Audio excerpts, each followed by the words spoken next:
thanks. First of all, I would like to thank you for accepting our request for an Pleasure. interview. You are in Cyprus. What is the main purpose of this visit, and what is the outcome, generally speaking?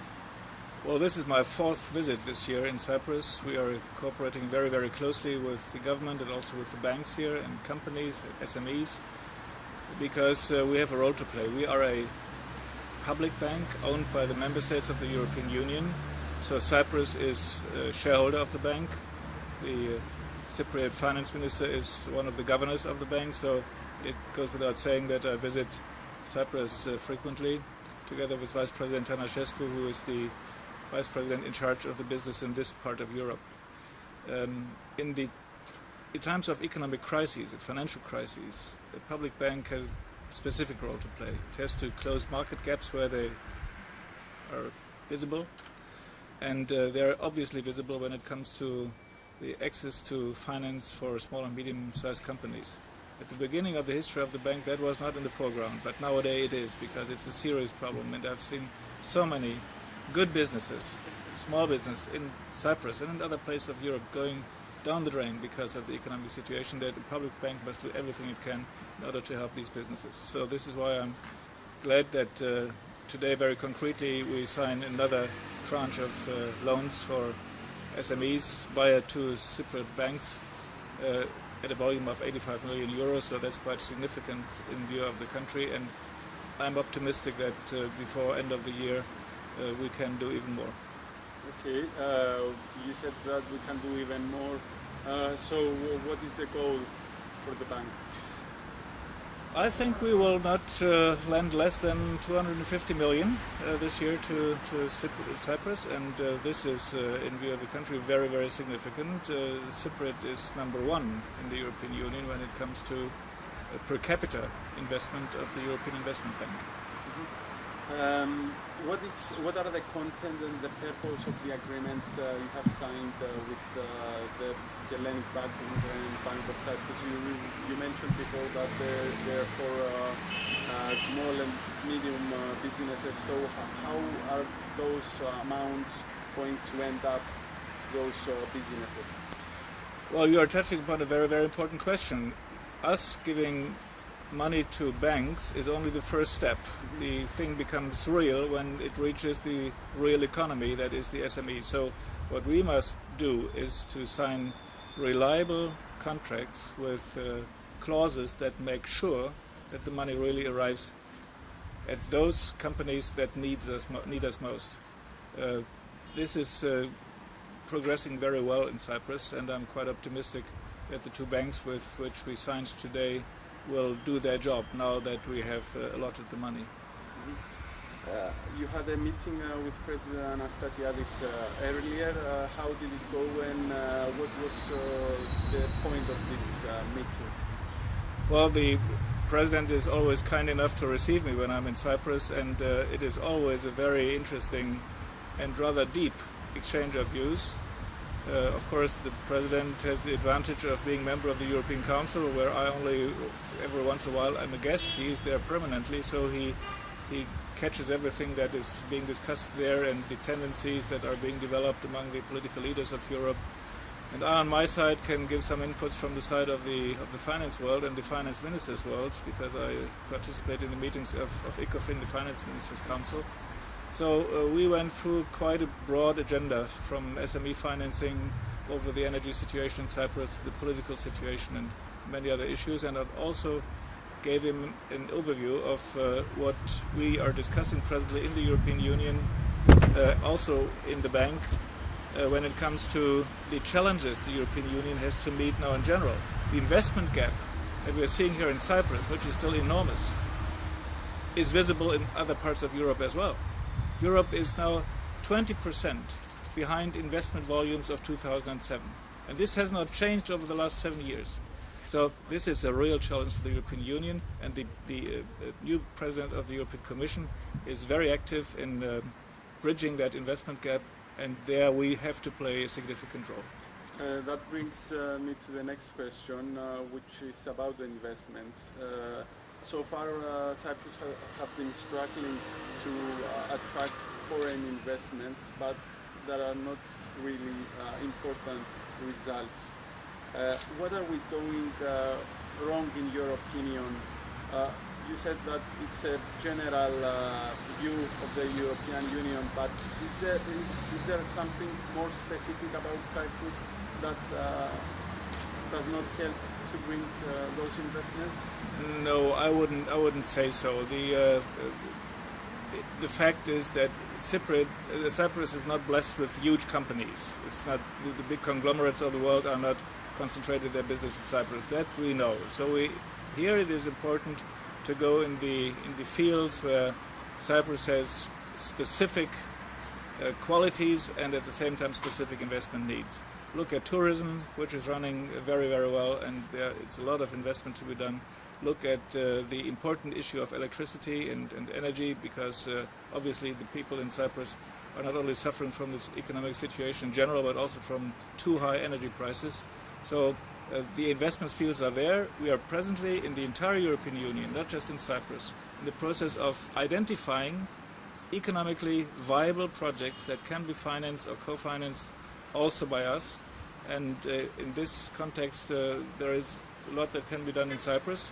Growth has returned to Cyprus. So from that point of view, it is very important to think now about where and with what kind of means investment can be done best.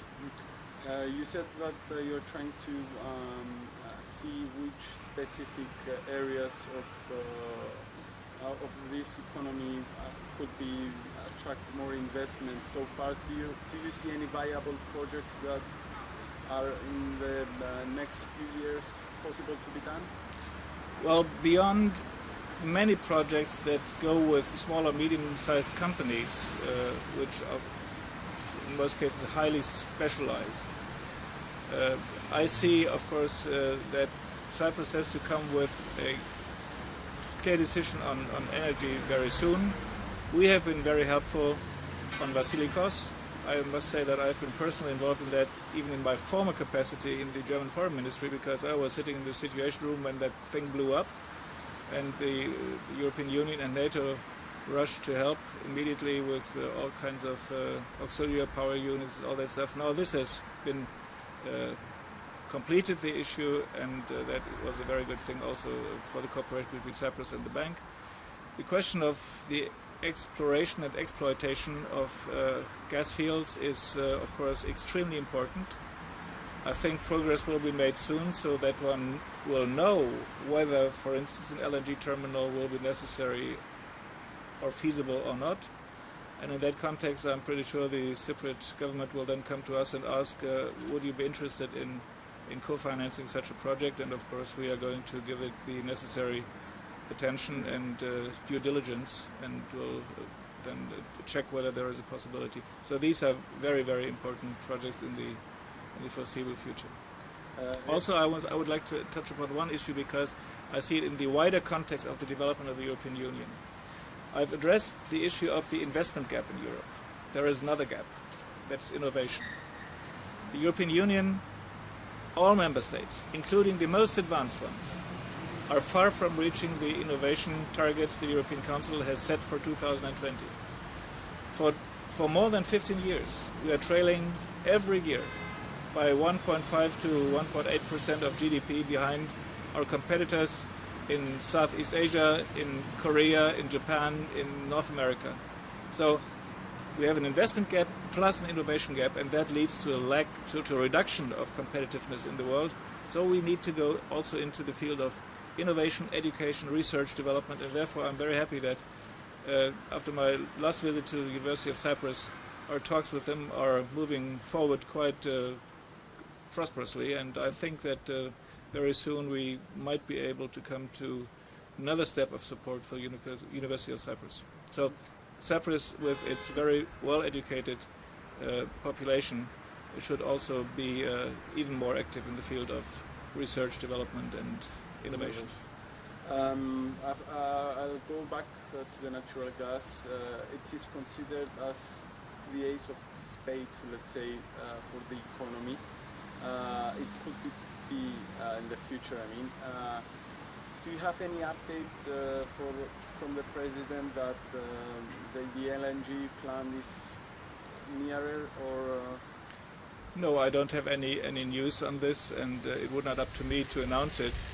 But of course, I hear from the president and from ministries that the exploration is going more into the details now, and hopefully soon we will have a clearer picture on the feasibility of that project. And I certainly hope, for the benefit of the people of Cyprus, that this can be realized. Will that interest the bank to invest if we have a feasible solution?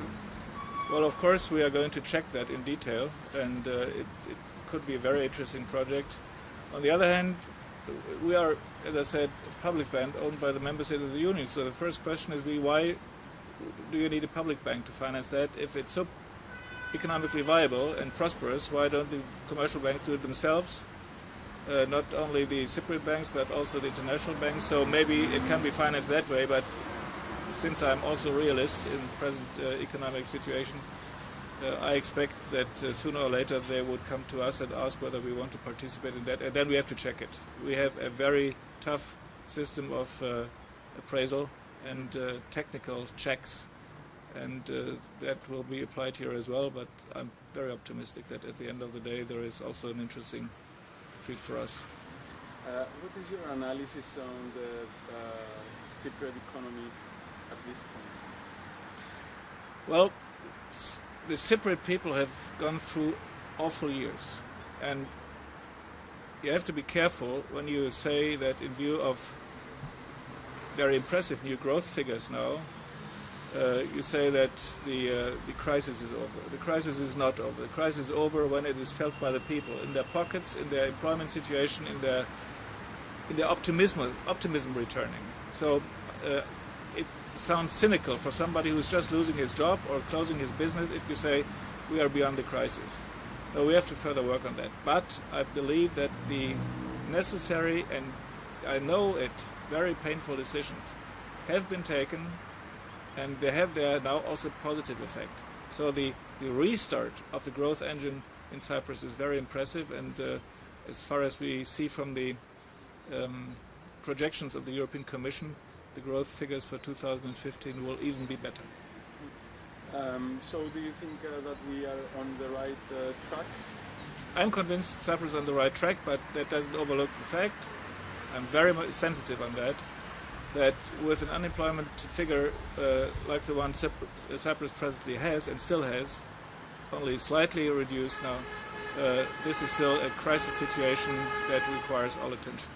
Exactly. The point is that people here, right and left, saying that we're doing well and the numbers are looking good, but so far we haven't seen that in real life. Exactly, and there is always a difference between subjective and objective realization of facts, and if you are in deep trouble personally, you might find it cynical if somebody says the crisis is over. The crisis is over when I feel it myself in my personal life situation, and that is not the case yet. Mm-hmm. Lastly, but not less important, is the issue of NPLs. How do we tackle them? Well, I don't know whether it's up to me to give advice, but I see that also after the discussion with the President, that legislation is underway, which I think is necessary in order to tackle the problem, in order to also to give the sound banks new maneuver space, in order to be able to finance business. So as far as I can give a judgment, this legislation is on the right track. Now there is a constitutional problem that has to be addressed by those who are responsible for it, and by the Troika, which is not my business. So I think this issue of legislation on foreclosures and all these issues has to be done, and then also a fresh start for financing through Cypriot banks will be there.